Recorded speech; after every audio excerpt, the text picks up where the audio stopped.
So you might be in a situation where for some reason you're getting this little pop-up that says this device is already associated with an Apple account. So this can happen for a couple of different reasons. Number one, the main thing that you might want to try doing is to go through and you might want to see if for some reason the device that you already have, basically all the downloads, all the applications that you have from another device, you might have to go ahead and transfer to this other one. So if this is your new main device, you want to click on the transfer button, and that's going to allow you to basically transfer out those particular devices. Like it's going to transfer out your Apple account, your downloads, all those things. You can tap on transfer, and that will basically fix that problem. Now, if that's not the case, you can also disassociate these particular accounts from this device. So you can open up your settings application like this. You want to tap onto your name, that's at the top right over here.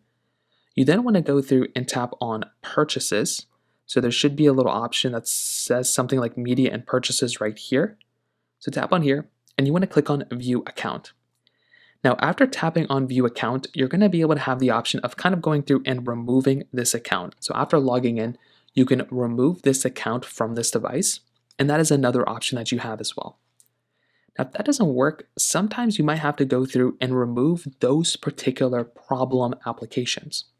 So if you are on the home screen, if you know it's a particular application that's causing this problem, you can go through and just remove and delete those applications.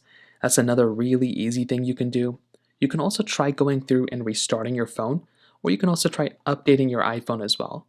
So make your way over to your iPhone update panel, click on the general option setting here, software update. Try software updating your iPhone, and you want to see if that ends up fixing the problem for you as well. So that pretty much covers it up there. If you have any other thoughts or questions, please let me know in the comment section below. Hit the like button, that will mean so much, but definitely hit that subscribe button.